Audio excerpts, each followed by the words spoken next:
noite para todas que estão acompanhando com a gente essa websérie sobre tráfico de pessoas no Brasil. E por que eu falei todas? Só para provocar, porque a gente tem que evoluir na nossa visão da concepção de gênero e também porque o nosso público, a gente fez uma estatística hoje antes de começar, a gente está com 85% de mulheres acompanhando ao vivo a nossa websérie. Cadê esses homens falando sobre direitos humanos? E hoje a gente começa essa nossa semana que tem uma programação incrível.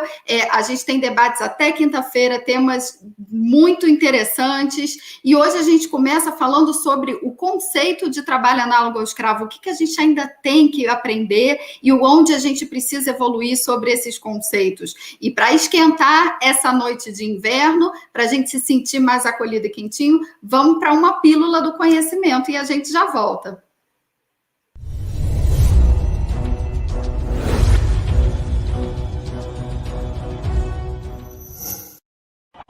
Olá, meu nome é Ronaldo Fleury, eu sou procurador do Ministério Público do Trabalho já há 28 anos e posso deixar aqui meu testemunho de que, infelizmente, apesar de já há mais de 130 anos o Brasil ter abolido oficialmente a escravidão, ela ainda é uma chaga, ela ainda é uma realidade que nos envergonha perante o mundo e, mais do que isso, nos envergonha perante nós mesmos, perante toda a sociedade brasileira.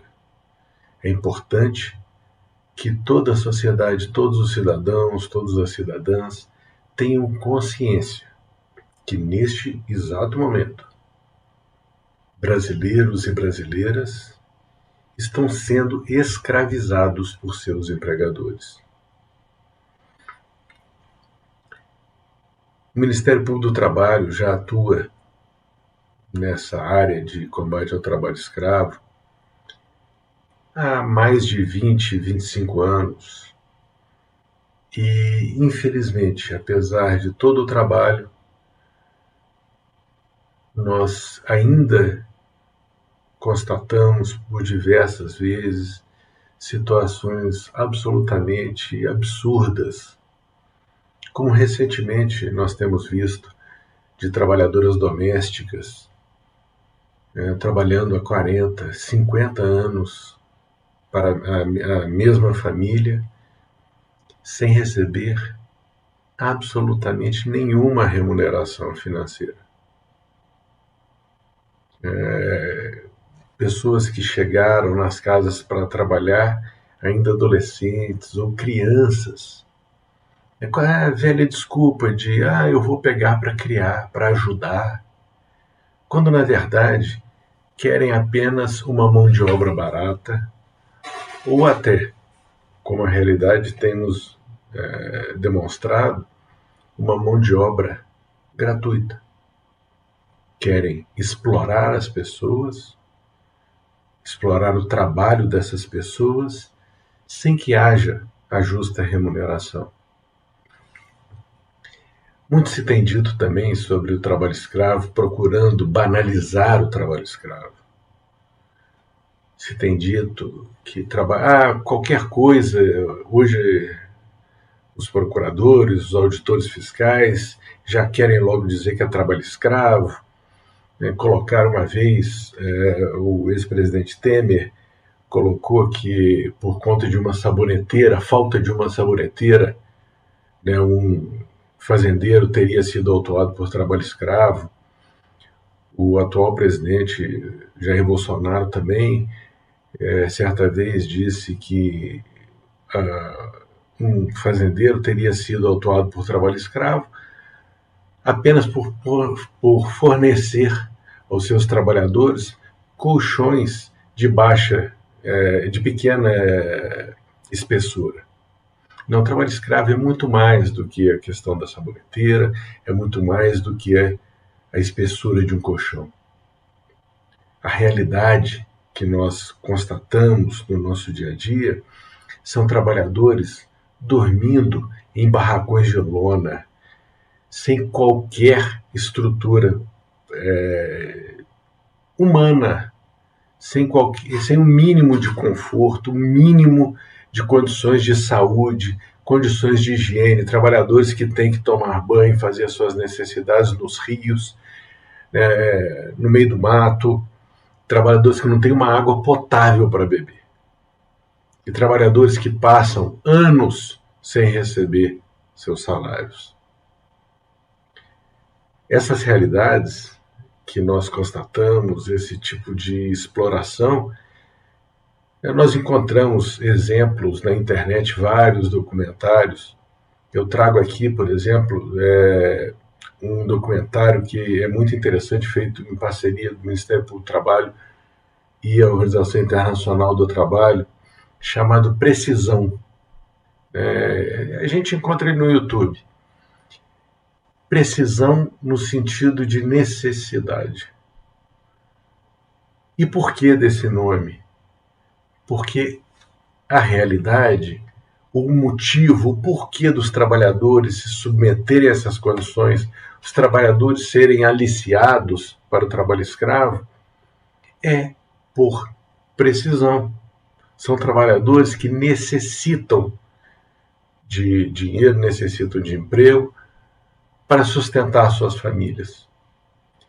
E com a falta de perspectiva de emprego, falta de perspectiva de uma atividade remunerada na sua região, na sua cidade, eles acabam sim se submetendo a esse aliciamento, viajando para trabalhar em fazendas distantes e sendo aí sim explorados como se escravos fossem. Um outro documentário que eu também indico, que é excelente também, mostra bem essa realidade, chama Trabalhadores Descartáveis. Eu acho que vale a pena vocês procurarem esses dois documentários para darem uma olhada. São documentários rápidos e bastante instrutivos sobre a realidade.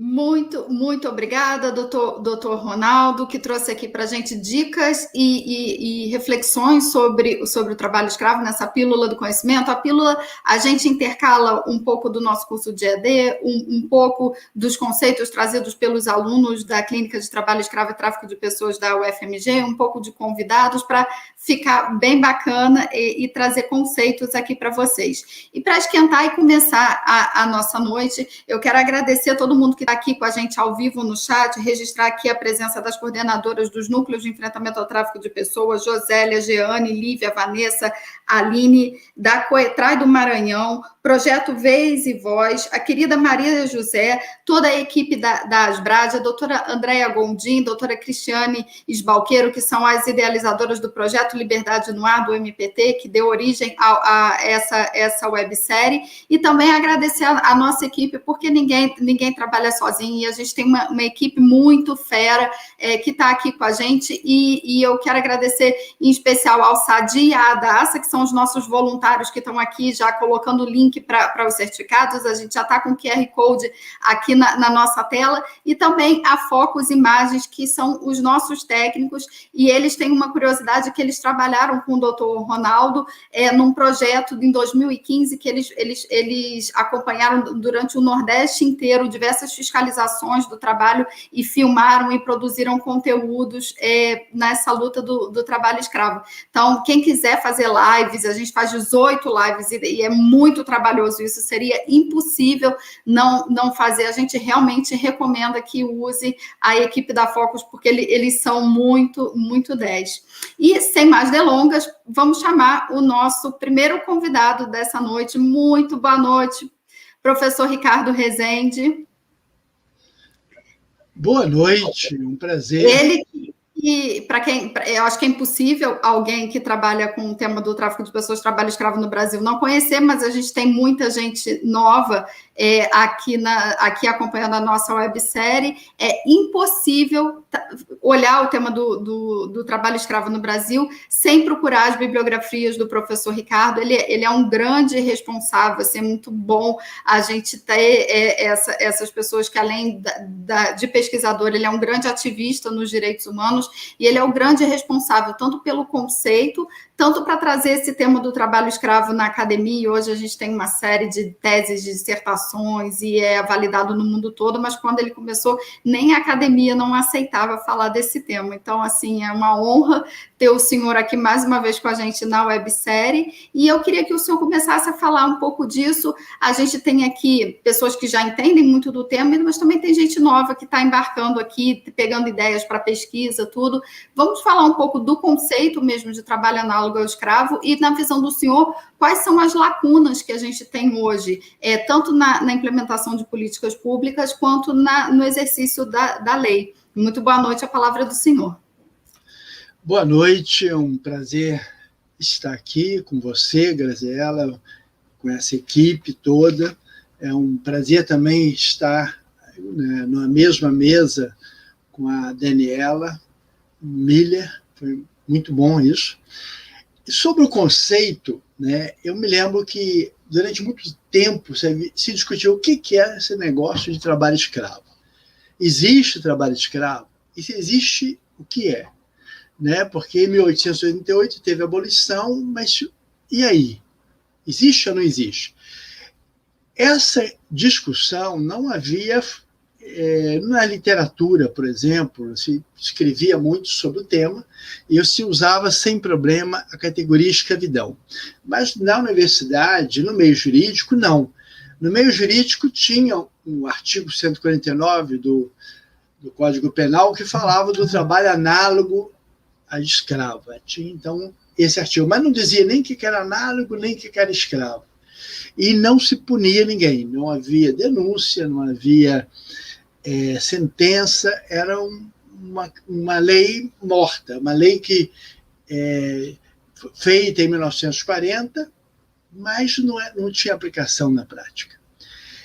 Nos anos 90 e 92, a Procuradoria-Geral da República abriu as portas, era a época do Aristides Junqueira, e na Procuradoria começou a ter uma conversa sobre esse assunto. Então, tinha procuradores da República, procuradores federais, procuradores do trabalho, tinha deputados, tinha gente do Ministério do Trabalho, auditores fiscais, tinha diversos operadores de direito e a sociedade civil, através da Conferência Nacional dos Bispos do Brasil, através da Confederação Nacional dos Trabalhadores na Agricultura, a Comissão Pastoral da Terra, tinha um grupo de pessoas e nós discutimos sobre o tema da violência no campo e dentro da violência no campo nós discutimos sobre o trabalho escravo.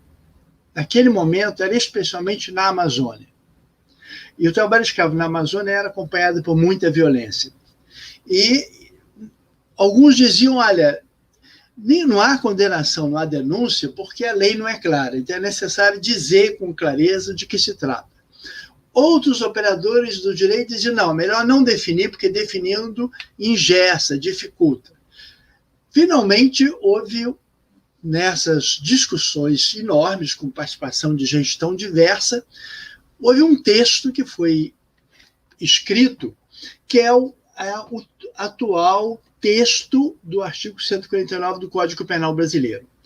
Mas na discussão, naquela época, se pensou, bom, como definir esse problema, né? Porque alguns, inclusive da academia, se recusavam a definir o que era trabalho escravo e preferiam descrever o que era e não definir.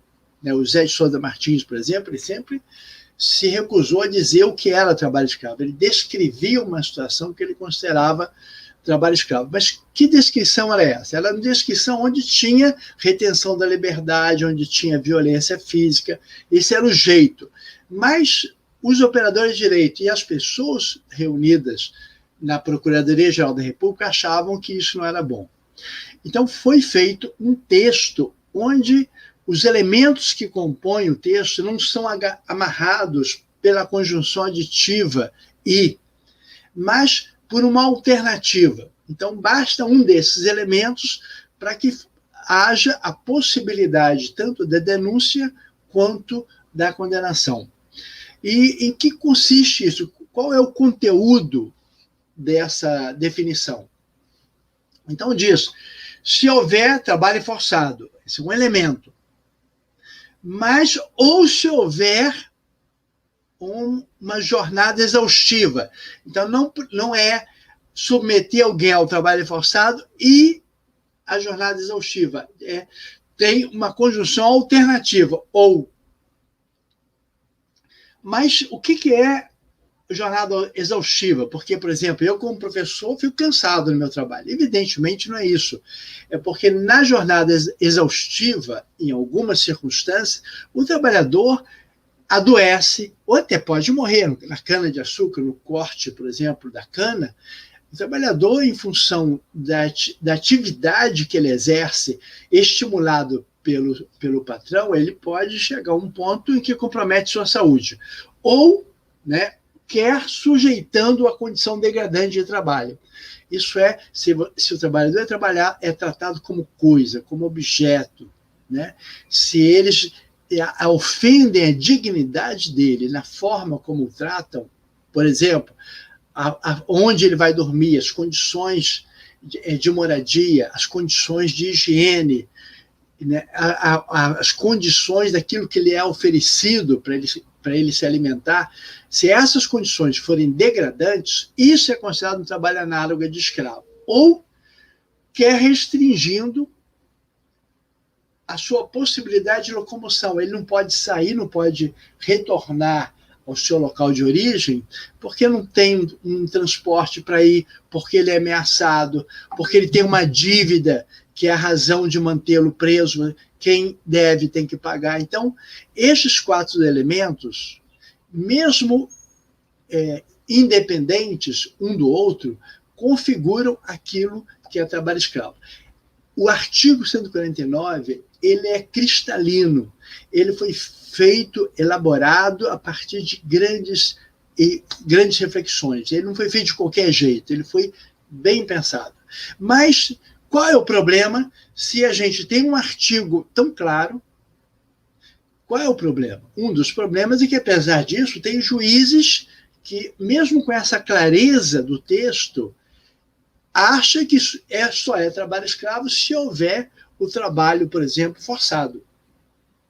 Ou se não pagar nada. Então, reduz a lei a um conceito que não é um conceito escrito, é um conceito inventado ou imaginado pelo legislador ou pelo Ministério Público. O Ministério Público também pode compreender a escravidão de um jeito que nem no passado houve. Ele pode imaginar uma escravidão em que as pessoas são acorrentadas e trabalham acorrentadas e vivem acorrentadas. Nem na escravidão legal havia esse jeito de tratar o trabalhador de forma permanente. Mas esse é um elemento. Outro elemento, se tem a clareza da lei e se houver aplicação, resolveria o problema? Depende, aí alguns complementos foram feitos pelo Poder Executivo, fruto de pressões sociais. Por exemplo, foi constituído o cadastro das empresas envolvidas com o trabalho escravo. E quem estiver naquele cadastro pode ter dificuldade de acesso a financiamento bancário, pode ter dificuldade para participar de uma licitação pública, e tem o seu nome exposto. Mas mesmo assim ainda tem um problema. Existe um caminho que, além da punição trabalhista, do cumprimento da lei, existe ainda dano moral individual ou dano moral coletivo que as autoridades podem exigir daquele que é envolvido no crime. Mas, apesar disso, ainda o crime persiste. Por quê?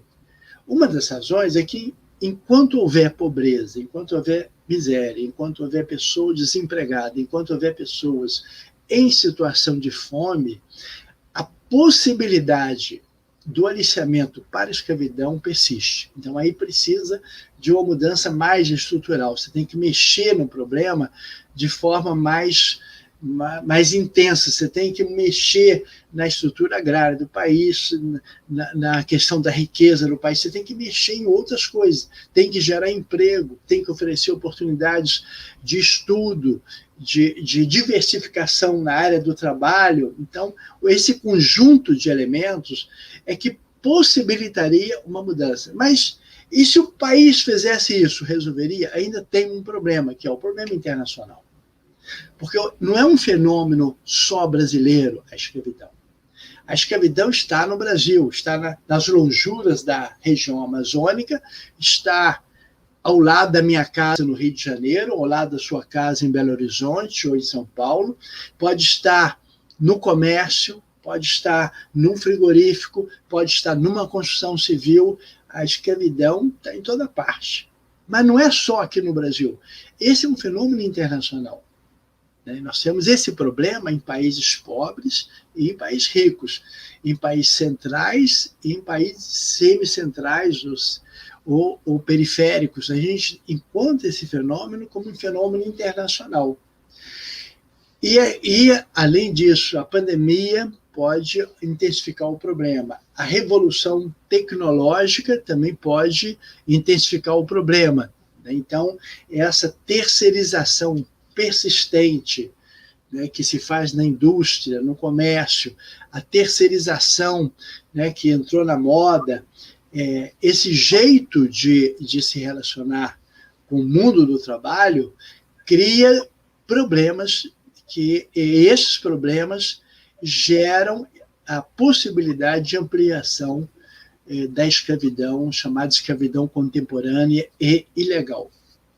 Perfeito, professor. Eu quero emendar com uma pergunta aqui do Edésio, da PRF. Ele pergunta sobre a matéria do Fantástico. Para quem não acompanhou, ontem o Fantástico fez uma bela homenagem às trabalhadoras resgatadas do trabalho escravo doméstico. E na segunda-feira que vem, nesse mesmo horário, a gente vai ter o prazer, a honra de acompanhar a Madalena Giordano. Ela que foi uma das resgatadas, estará aqui com a gente falando desse tema, trabalho doméstico. E aí o Edésio pergunta, sobre a matéria do Fantástico, 2 advogados falaram sobre o caso com seus clientes. Um disse que ela era praticamente da família e o outro disse que foi para benefício de todos. Onde que erramos, hein, como sociedade? Para eu comentar isso, Graziela? Olha, o Graziela, nós também fizemos... Desculpas esdrúxulas, que se dá para explorar, Isso. Então, Graziela, nós também, com o Luiz Carlos Barreto, a gente fez um filme. A gente fez 5 documentários, que são cada um longo, que está sendo exibido na HBO. E um deles fala do trabalho escravo doméstico em Salvador. É uma história impressionante, e agora a gente viu, de fato, eu também assisti no Fantástico, e vi esse argumento dos advogados. De fato, é algo terrível, É algo terrível, porque você leva para dentro da sua casa uma pessoa para cuidar, e, na verdade, não cuida, torna essa pessoa alguém que vai te servir, servir sem salário. Você vai chamar de filha ou de irmã, e ela não é filha nem irmã, nem afetivamente, nem na relação de fato. Então, na verdade, é alguém que trabalha de graça para você. É aquela menina que não pode ir à praia, é aquela menina que não pode brincar, é aquela menina que não pode ter boneca, ou aquele menino que também não tem nenhum direito a nada, porque poderia ser também um trabalho doméstico masculino, mas em geral é feminino e em geral é uma escravidão que tem cor, que pega as pessoas pretas ou negras, as pessoas que têm menos acesso ao trabalho remunerado, ao trabalho mais digno. Então, essas meninas que eles chamam adotadas são tratadas muito mal. É lamentável, e ainda bem que o Ministério Público e os auditores fiscais têm atuado nesses casos. Eu sei das dificuldades, como é que você entra numa casa sem uma ordem judicial ou sem que a própria dona da casa permita, mas é algo lamentável. Essa pergunta é muito boa, né? Onde nós erramos? Né? E na segunda-feira a gente vai estar aqui falando desse tema do trabalho doméstico. Muito, muito obrigada, professor. A gente volta na segunda rodada. Acho que foi ótimo as suas explanações. Tem algumas perguntas aqui que eu vou compilar para a gente fazer na próxima rodada. Vamos para a nossa segunda convidada da noite. Muito boa noite, doutora. Doutora Daniela Miller, que é juíza do trabalho e agora acabou de defender uma dissertação uma tese falando sobre esse tema na visão do judiciário.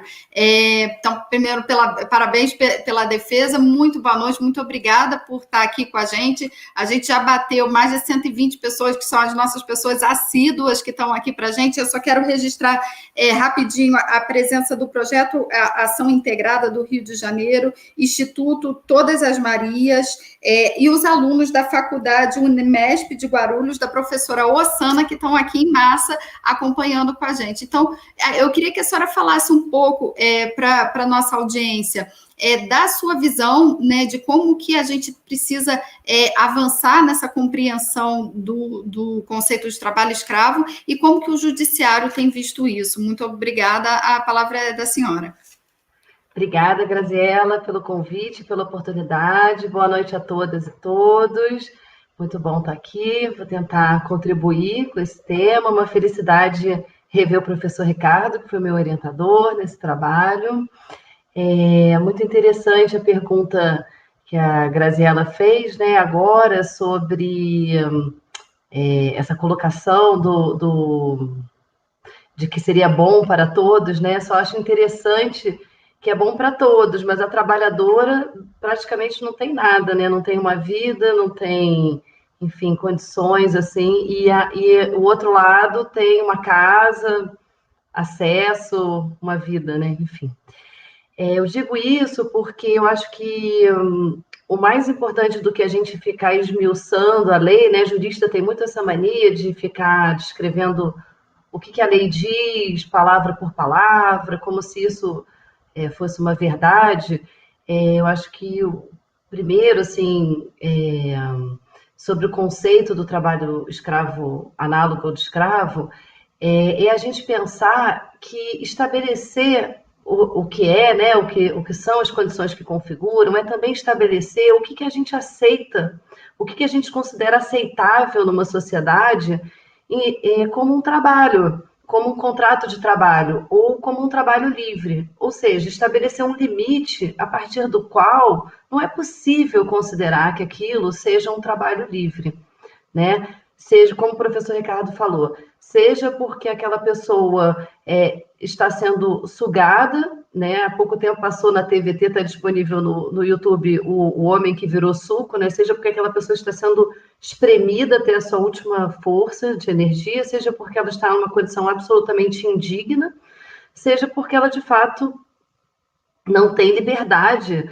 ela está coagida a fazer aquele trabalho, que são as três grandes situações, né, em que configuram esse trabalho. O trabalho forçado, que de alguma forma a pessoa é coagida a realizar aquele trabalho, seja porque ela tem uma dívida real ou fictícia, né, seja porque ela se deslocou do seu local de origem, os seus documentos estão retidos, seja porque ela se encontra geograficamente isolada, sem condições de sair dali, que seriam assim, as restrições à liberdade, né, do trabalhador ou da trabalhadora, ou porque ela está submetida a jornadas exaustivas ou condições degradantes de trabalho. Então, em linhas gerais, a gente pode dizer que o que se pretende proteger com o artigo 149 do Código Penal seria esses dois aspectos, tanto a liberdade quanto a dignidade do trabalhador. Né? Se a gente restringir, como o professor Ricardo falou, só a liberdade, a gente estaria diante do crime de cárcere privado, que é outra coisa, né? Então, tem um procurador do trabalho que já faleceu, Wilson Prudente, mas ele tem uma frase que eu considero assim, excelente. Ele fala que o trabalho escravo, tanto ontem, né, quanto hoje, ele é um problema que não se resolve com habeas corpus. Ele é mais profundo do que isso. E ele, como eu falei no começo, ele se refere ao que a gente aceita como sociedade, né, como um trabalho, como a pessoa realize, né, em que condições e de que forma ela realiza aquele trabalho para sobreviver. Então, o que me instigou na minha pesquisa era um distanciamento muito grande entre as decisões, principalmente as decisões da área criminal, né, as decisões da área trabalhista também tem problemas, mas a que eu acho que na área criminal é a que tem mais resistência a abraçar essa ideia, esse conceito, né, do trabalho escravo como uma norma que vá proteger a dignidade de quem trabalha. Eu, pessoalmente, considero eu sou juíza do trabalho e considero o direito do trabalho um dos primeiros, talvez o primeiro direito humano que a gente conseguiu configurar, porque ele é o direito mais conhecido dos direitos sociais e são direitos que visam proteger o ser humano que trabalha na sua dignidade, né, na sua existência e colocando limites a essa opressão econômica que tenta sugar até a última energia dos trabalhadores. E quando é um tema muito estudado no GPTEC, vários juristas já problematizaram essa jurisprudência, né, esse conjunto de normas sobre o trabalho escravo contemporâneo, por conta dessa resistência, né, como é que se diz? De decidir que existe realmente o crime, né, existe realmente essa violação, especialmente quando está em discussão aspectos relacionados à condição degradante e à jornada exaustiva, né, por diversos subterfúgios.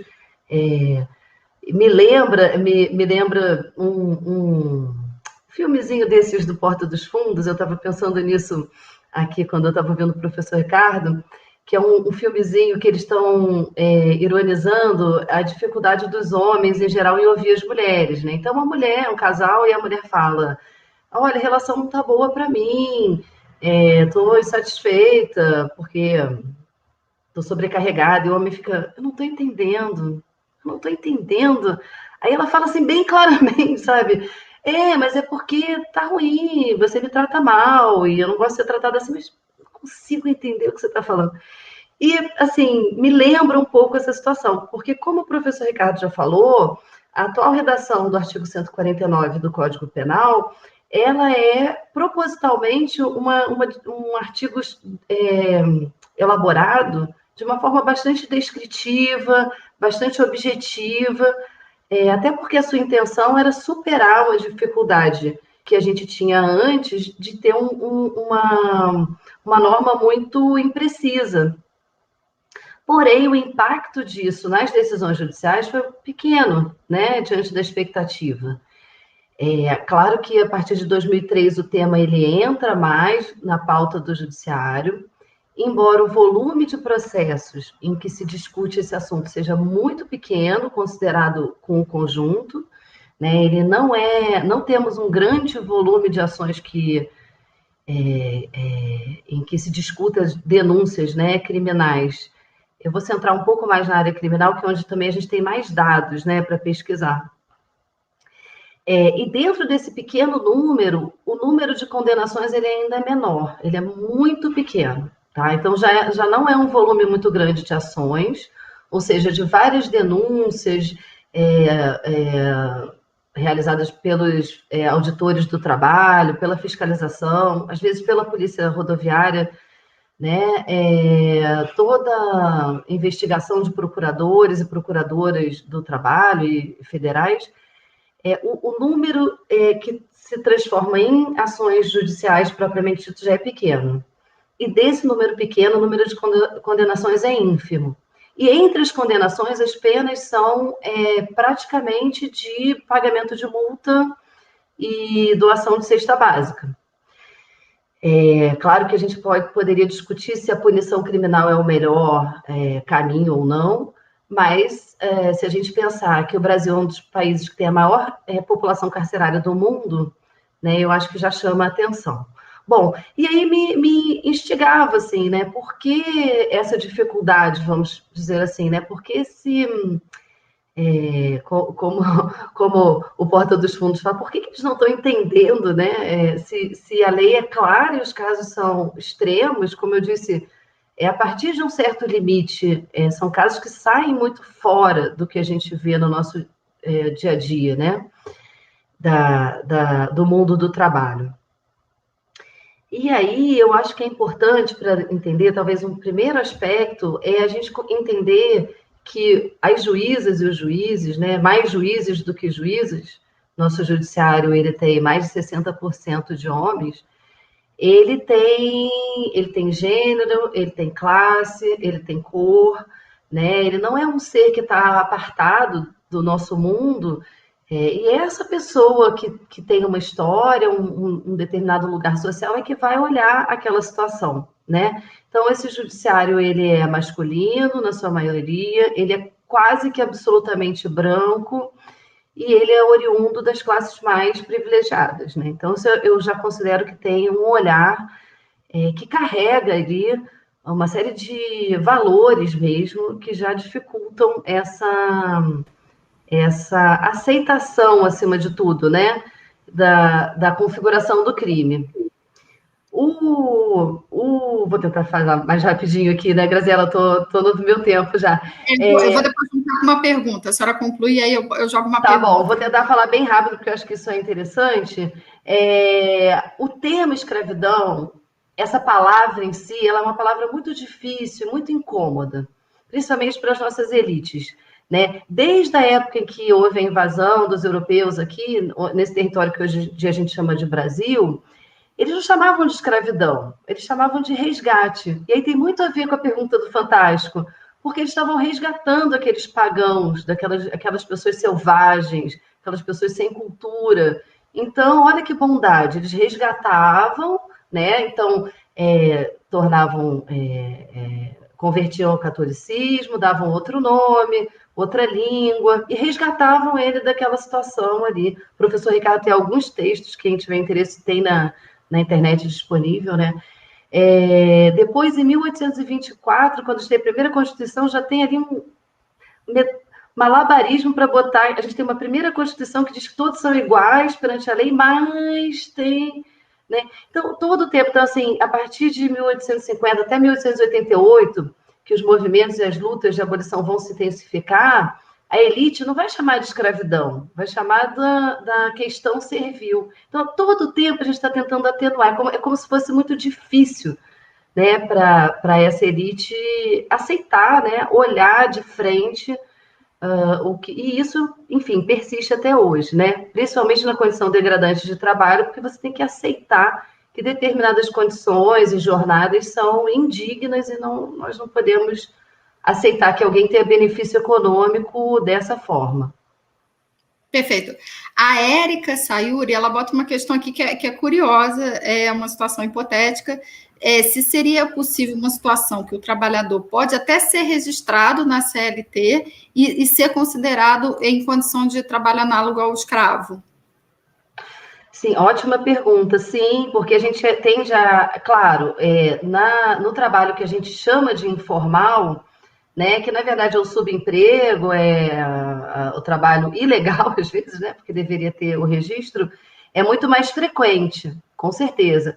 Porém, o fato de ter o registro, isso não significa que a pessoa esteja livre, né? Em alguns setores, principalmente pela intensidade, porque a jornada exaustiva, ela não é só pelo número de horas que são trabalhados seguidos, é pela intensidade do trabalho, né?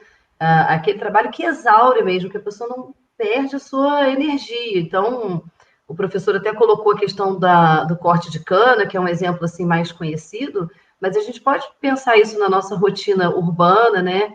Em casos...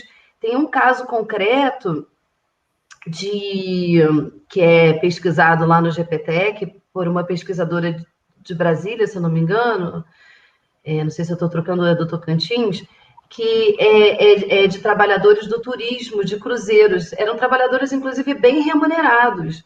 Eles não eram exatamente mal remunerados, porém, a intensidade, né? Porque naquele ambiente confinado, inclusive houve uma morte, né? De uma trabalhadora, se não me engano, exatamente por esse ritmo de trabalho. Então, sim, não é o mais frequente, né? Normalmente eles não são trabalhadores registrados, é o mais comum, porém, o fato de estar registrado não impede que o trabalhador se veja coagido, né? Normalmente esses fatores se somam, né? Às vezes coagido, por exemplo, de uma forma muito intensa aos alcances de meta, a ponto de gerar, ou em ambientes muito degradados de trabalho, né? Porque outro tema que a gente fala pouco, meio ambiente, normalmente a gente pensa na Amazônia, tem que pensar mesmo. São assuntos que a gente não gosta, a gente joga para longe. Isso trabalho escravo e problema com o meio ambiente está lá na Amazônia, que a gente imagina que... Mas não é, o meio ambiente também é o meio ambiente que a gente trabalha. Pode estar aqui, como o professor Ricardo falou, aqui do nosso lado. Então, se for um ambiente degradado, inseguro, que expõe esses trabalhadores a uma insegurança muito grande, pode sim configurar um trabalho análogo ao de escravo. Perfeito, e pegando um gancho na palavra, na fala da senhora, a gente está aqui acompanhando com a gente o Márcio, da OVC, que é a Organização das Vítimas de Cruzeiro, que vai estar aqui com a gente amanhã, ele que foi uma vítima explorada em cruzeiros, que teve a coragem e a bondade, né, de estar aqui com a gente, ele vai estar aqui amanhã dando o depoimento dele dessa situação, exatamente como a doutora falou. Eu vou passar mais uma pergunta rapidinho, e aí a gente passa de volta para a segunda rodada com o professor Ricardo.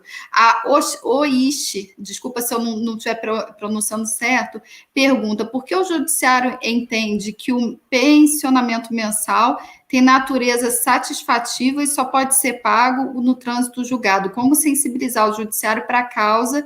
E essa é uma grande angústia para mim como procuradora do trabalho.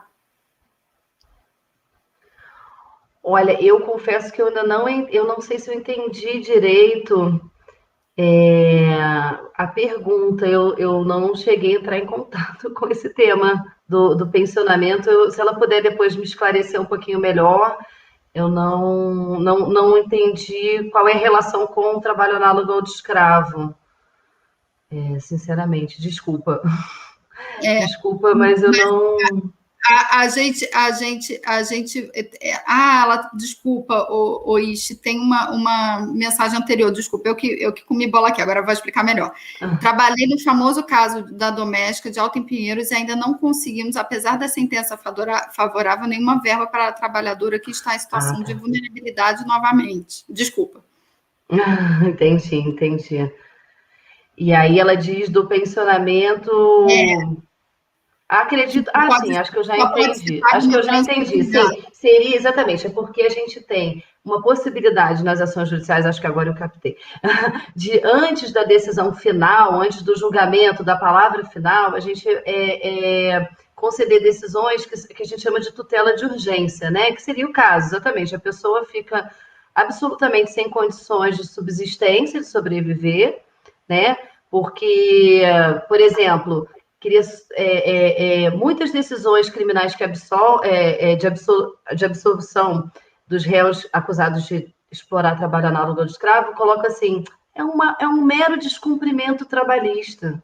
Só que o mero descumprimento trabalhista do outro lado da ponta pode ser isso que a doutora colocou na pergunta, é não poder subsistir, não poder comer, não poder morar, não ter as condições básicas mínimas, né? Então, o que eu acredito que ela está falando é de uma decisão de urgência, que a gente chama, ou seja, antes de chegar ao final do processo, de dar o direito à ampla defesa, produzir todas as provas, estabelecer, né, uma antecipação, né, da decisão para que determine o pagamento, por exemplo, de uma pensão, para que a pessoa possa subsistir, por exemplo, esse patrão acusado, né, de explorar. Pois é difícil, né? Eu acho que a gente tem que, por exemplo, mais a longo prazo, conversar, discutir enquanto sociedade desse acesso ao judiciário, né? Quem são essas pessoas que compõem, o que a gente vê nos últimos 10, 15 anos é uma elitização cada vez maior do judiciário, por incrível que pareça, e não ao contrário, não uma diversidade maior, por exemplo. A curto prazo, eu acredito que a gente tem que sair um pouco do positivismo, que a gente é muito ligado, né? Se a gente vai dar uma palestra, por exemplo, de trabalho escravo, primeiro pensar um pouco na palestra, tentar fazer atividades nas escolas judiciais que, por exemplo, eu acho que tem um impacto muito maior levar esses episódios que o professor Ricardo comentou, eu vi esse especificamente da trabalhadora doméstica, outras linguagens que talvez toquem, né, esses julgadores e julgadoras por um outro lado, porque o que a gente faz normalmente no judiciário é muito formal e muitas vezes não chega a tocar, né, na sensibilidade, e o que vai operar na hora de ver o caso concreto é muito mais o seu ponto de vista, que vai se identificar muito mais com o acusado do que propriamente com as vítimas. Então, eu acredito que investir nesse tipo de outras dinâmicas, sabe, seria bastante importante. Perfeito, doutora. Eu acho que a senhora fez uma amarração muito boa. Eu acho que assim, é um debate muito novo, né? Da gente estar aqui falando dessa visão do judiciário e do quanto a gente tem que avançar e também avançar enquanto sociedade, né? Porque quando a gente avança numa visão da sociedade, a gente vai provocando o judiciário a ter essa sensibilidade. Que bom que a senhora é uma juíza que está aqui tão sensível, que, ai meu Deus, se todos fossem iguais a você, que maravilha seria viver. Muito obrigada, a gente volta ainda para a nossa segunda rodadinha. A senhora acompanha aqui os comentários, tem muita gente falando, muita gente da rede mesmo que trabalha, assim, que está bastante entusiasmado com essa perspectiva. Vamos trazer de volta o professor Ricardo, nosso querido professor, para fazer a sua última rodada aqui, uns 5 minutinhos de consideração para depois a gente voltar e se despedir. E aí eu começo aquecendo com uma pergunta que a Daiane Xavier fez lá atrás, mas eu deixei para fazer para o senhor.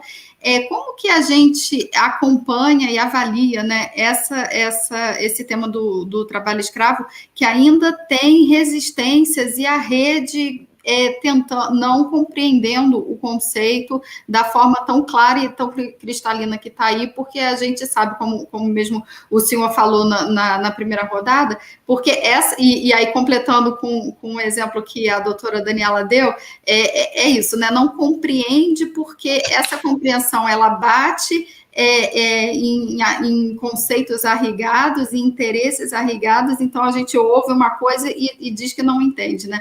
Então a gente ainda tem uma resistência nessa rede de compreender esse conceito. Como que o senhor vê isso? Então, Graziela, eu acho que atrás de tudo, né, lembrando do que a Daniela falou, né, de uma visão positivista, a gente tem que ter uma visão empática. E uma visão empática tem que ter empatia, principalmente pelo mais fragilizado. A gente tem que ter esse olhar, né, o lugar social em que a gente se coloca. Se eu me coloco no lugar social do patrão, daquele que está usufruindo do trabalho do outro, eu posso enxergar o trabalhador como preguiçoso, eu posso enxergar o trabalhador como inculto, eu posso enxergar o trabalhador como alguém que conspira contra mim. Então, eu posso ter uma visão, né, de antipatia e não sou capaz de ter uma visão de empatia, né, de uma capacidade de ouvir o outro diferente. Né? Então, se colocar no lugar do outro é uma dimensão muito importante na vida, não apenas de um professor na universidade ou de um sacerdote na igreja, né, mas é também uma necessidade de todos nós, inclusive do Ministério Público, do Poder Judiciário, aprender a olhar o diferente e ter empatia com aquele que mais precisa, né? Com o mais vulnerável. O vulnerável, ele é humilhado em tantas circunstâncias, né? Ele é humilhado às vezes até numa audiência, né, pela forma como a autoridade se dirige a ele, né, pela veste, pelo rito, pela sala, pelo ambiente. Então, tudo isso às vezes é muito complicado, né? Então, ouvir o outro, ser capaz de compreender o outro, né, é fundamental. Né? Inclusive, para traçar uma política pública, é muito importante ouvir as pessoas e saber quais são suas aspirações, quais são suas dores, né, quais são os seus problemas. É claro que uma autoridade, por exemplo, que nunca passou fome, que nunca teve dificuldade econômica, uma autoridade que veio de uma família mais abastada, estudou em bons colégios, ela pode ter mais dificuldade, mas não é impossível ela colocar um óculos no rosto que é dessa mudança de olhar. A gente olha o mundo a partir de determinada perspectiva, a partir de determinado óculos. Que óculos eu coloco no meu rosto? Né? Eu sou capaz de compreender o outro na sua diferença? O migrante, por exemplo, não fala português, está tão vulnerável, não tem uma rede de apoio, de sustentação no local onde ele se encontra, ou o camponês que é deslocado de uma região para outra do país, é um outsider, é um estranho naquele local, então ele é capaz de se submeter a circunstâncias, né, inadmissíveis. Ou a autoridade, às vezes, diz, não, mas ele, no local de origem, ele dorme desse jeito, ele come desse jeito, mas isso não é justificativo para ser tratado assim. Seguramente essa autoridade não se submeteria, não se deixaria submeter às mesmas condições, não dormiria naquele local, não comeria aquela comida, não trabalharia naquele ritmo. Né? Esse ritmo de trabalho em que se ganha por produção e se paga cada vez menos pela unidade produzida, isso é uma tragédia. É uma tragédia, até levando as pessoas a trabalharem 10 horas, 11 horas, 12 horas, 13 horas, 14 horas por dia, inclusive sábado e domingo. As pessoas são chamadas ou são vistas como se fossem microempresários, como se fossem parceiros. Então, aquela empresa se beneficia do trabalho do outro, pagando a ele, via um intermediário, né, algo inaceitável. Então, se paga mal, né, e para a pessoa conseguir sobreviver, ela é obrigada a aumentar o ritmo de trabalho, e esse aumento de ritmo de trabalho cria problemas para a sua saúde física e psicológica. Muitas pessoas que foram submetidas à escravidão, elas depois precisam de tratamento psiquiátrico ou psicológico.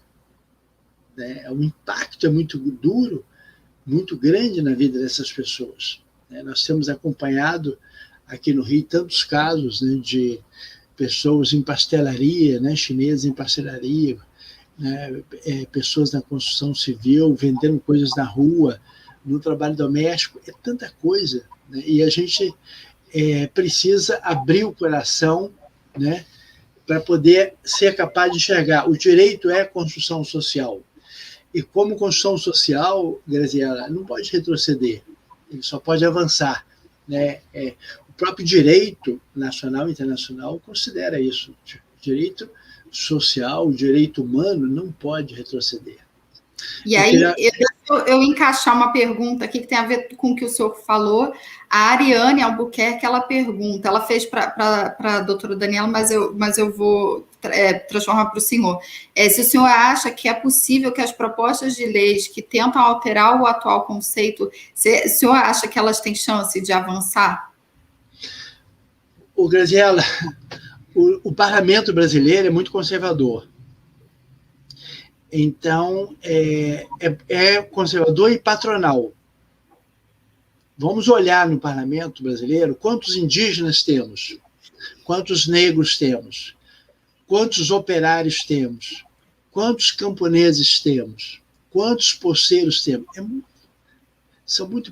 é um número muito pequeno. Então, nós temos um parlamento onde o patrão está presente e ele faz leis que são mais adequadas para ele, né? Então, só a pressão social pode competir. Então, nós temos o artigo 149, que é claro, que é cristalino, que é considerado um exemplo para o mundo. A OIT elogiou o artigo 149 da forma como ele está a partir de 2003, mas se eles decidirem, né, definir o que é trabalho escravo, em função da mudança da Constituição Federal, né, a respeito do perdimento da propriedade, seguramente eles mudariam para enfraquecer e reduziriam o conceito. Seria algo lamentável, né? Seria realmente muito lamentável se desse isso, né? Uma conceituação e não abraçar o artigo 149. Nós já caminhamos tanto e tão bem, né? Por que retroceder? Né? Não tem sentido isso. Perfeito.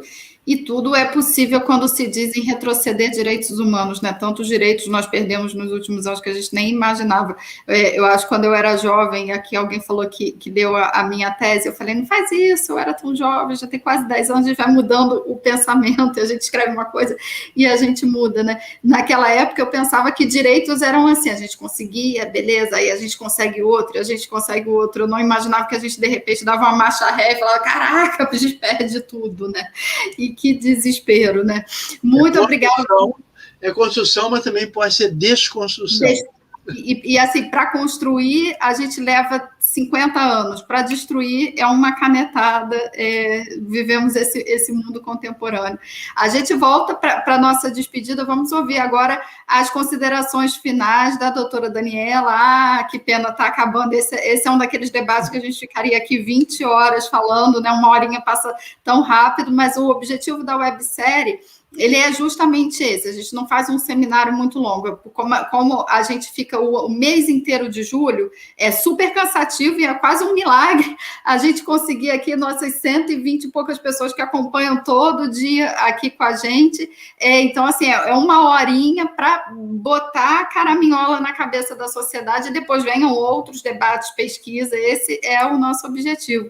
Então, a senhora coloca as suas considerações a partir de tudo que a gente debateu aqui, o que a senhora acha que ainda é importante pontuar para botar a pilha na nossa sociedade mesmo. Aqui a gente a websérie, ela é uma websérie, ela é um curso de inverno, ela é em si uma ação de advocacy, ela é uma mesa de encontro para que a gente fique quentinho, todo mundo da rede, saber que ninguém solta a mão de ninguém, e é um formulador de agenda, é tudo num evento só. Então, a palavra para a senhora para a gente fazer esse arremate.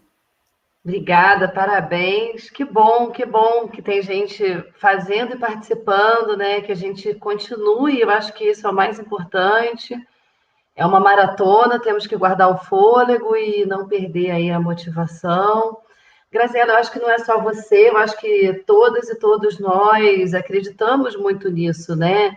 Eu me lembro que antes de começar esse momento terrível que a gente está vivendo, para mim, pessoalmente, era muito certo que a gente ia fechar a jornada de 40 horas semanais, no máximo 40 horas, entendeu?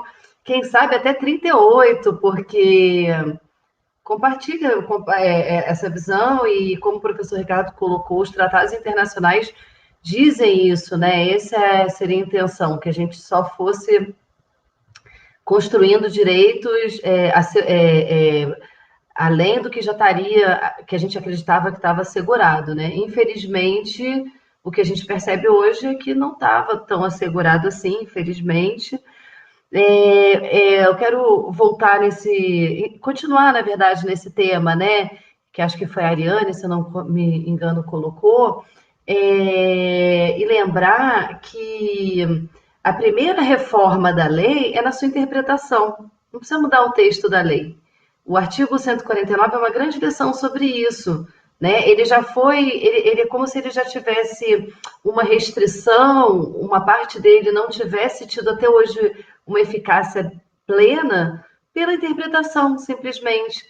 porque você chama... Por exemplo, tem uma decisão aqui interessante, eu tinha até marcado, mas o tempo não dá mesmo, em que o desembargador ele fala, realmente a condição é indigna, mas não é indigna com intensidade. Então, é precário, mas não é tão intensa. Mas, gente, precário já é uma situação intensa, já é uma...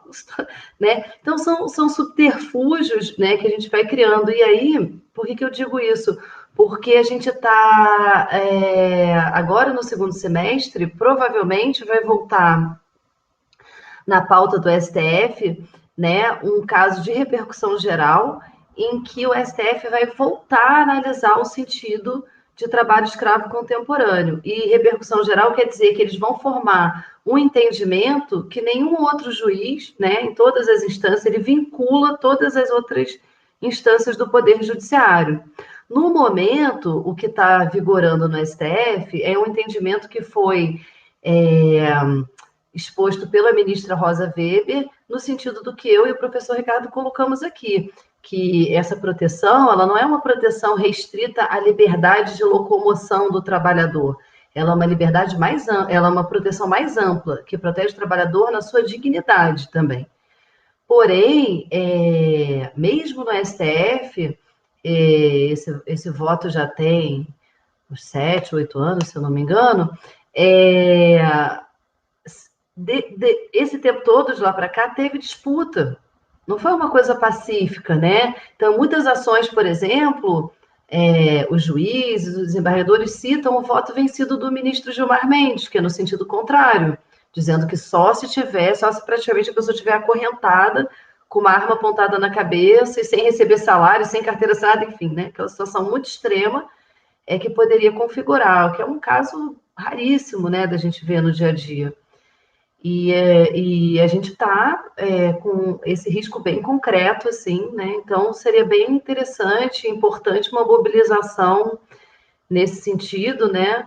Porque é possível que no segundo semestre vire, né, o entendimento e que aí sim vai ficar bem difícil, pelo menos através da via judicial, configurar e punir, né, alguém que se valha de trabalho análogo ao de escravo. E acho muito importante os operadores do direito, de uma forma geral, os estudantes, né, que estão vindo com empolgação, com força, que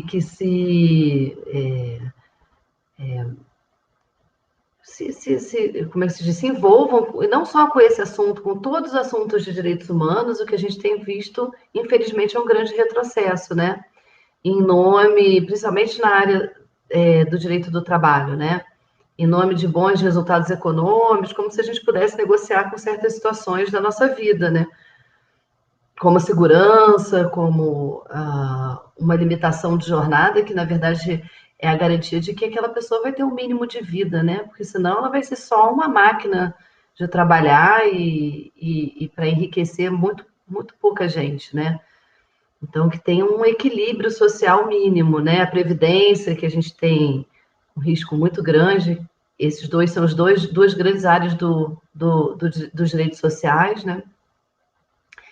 Então, é isso. Eu acho que é muito importante a gente se engajar, ficar atento, para uma preservação, pelo menos, do que a gente já tem, né? Porém, infelizmente, o risco é alto, né? Hoje em dia, o que a gente vê no próprio STF é uma entrada de ideias neoliberais mesmo, né? De que o mercado vai resolver, de que é bobagem proteção social, de que isso causaria iria interferir, né, na competição natural da vida, né? O problema é que a gente sabe que se a gente não coloca essa limitação concretamente, o que a gente vê são as condições que a gente está aqui conversando, né? Na cidade, como o caso mais emblemático, acho que é o mais conhecido, das costureiras, né, bolivianas, que ficavam expostas a um grau absurdo de risco, seja pelo ambiente totalmente perigoso, com fiação elétrica, insalubre, né? Porque não tinha a menor condição de limpeza, higiene, adoecedor, e seja no campo, exploração desmedida, né? Das pessoas que estão atuando, acho que no Paraná, se eu não me engano, no início desse ano, na colheita do tomate, se eu não estou enganada, sendo também expostas a situações sem acesso a um banheiro, sem conseguir se ter o mínimo de proteção, de dignidade, né? Para desenvolver aquele trabalho, enriquecendo os donos da terra, simplesmente. Perfeito, doutora. A Ludmila, coordenadora do Núcleo de Enfrentamento do Rio de Janeiro, ela faz um comentário, ela alerta que todo cuidado é pouco para inúmeras tentativas de flexibilizar o conceito de trabalho escravo no Brasil, e aí, pegando um gancho aqui na palavra da Ludmila e da senhora, eu convoco também todo mundo aqui da websérie, a gente, enquanto sociedade civil, às vezes a gente acha que a gente não tem poder, mas a gente tem muito poder, sim, a gente tem que ter essa militância digital, prestem atenção no que a gente fizer de campanha, hashtag, cobrado do nosso judiciário, para que a gente fique ligado, para que a gente não tenha retrocessos, tá? É um convite, um chamado a todo mundo que está aqui, porque todo mundo que está aqui, a gente tem que realmente vestir a camisa e lutar para a garantia do conceito e para que a gente só avance. Então, a gente já está encerrando.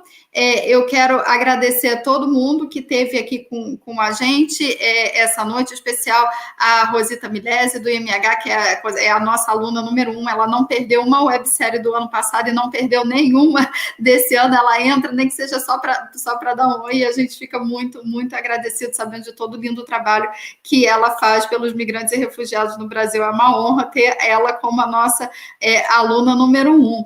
E acompanhem com a gente, é uma maratona, a gente está aqui na segunda semana, a gente ainda tem muita coisa até o dia 29 de julho. Amanhã a gente vai falar de navios, de cruzeiros, e na quarta-feira a gente lança uma pesquisa inédita que está lindona, que a gente fez uma análise dos relatórios de trabalho escravo. A gente pegou as características dos casos de trabalho análogo ao escravo para entender as características por região. A gente fez essa análise para entender como os trabalhadores migrantes foram escravizados de 2016 a 2019 e a relação entre a exploração sexual de crianças e adolescentes e pessoas adultas com as rodovias federais. Essa pesquisa foi realizada pela Asbrad e pela Childhood Brasil, em parceria com a PRF e o Ministério Público do Trabalho. E a gente vai apresentar um bom produto para a sociedade para a compreensão mais clara desse fenômeno, suas características e para a produção de políticas públicas, e a gente vai lançar essa pesquisa aqui na quarta-feira. Então, acompanhem com a gente. Abro para a doutora e para o professor falarem os seus agradecimentos. Pode ir, doutora? O Ricardo, doutora, quem vai? Só agradecer mesmo a paciência, a atenção de todas e todos vocês. Obrigada, Graziela, e me coloco à disposição. Alguém perguntou aqui no chat de onde eu sou do Rio de Janeiro, TRT1. Hoje está aqui Bonde do Rio, todo mundo também, Ricardo também. É isso, obrigada, gente. Eu também quero agradecer, foi um prazer estar aqui com vocês, né, com a Graziela e com a Daniela, também com a Mônica, né, que está aí trabalhando, que só tentando nos acompanhar na nossa velocidade. Vivi, nossas grandes tradutoras de Libras, muito obrigado por trazer acessibilidade ao nosso evento, né? Isso. Até mais, gente, foi um prazer. Então, muito boa noite, gente. Acompanha com a gente, força na peruca para a gente chegar até o final dessa websérie. Até amanhã, às 19 horas, aqui no mesmo bate-canal, mesmo bate-horário. Peguem as referências todas e estudem, que amanhã a gente volta e com um forte relato de quem, de fato, passou pela situação que a gente vai contar com o Márcio aqui. Muito boa noite, até amanhã. Tchau.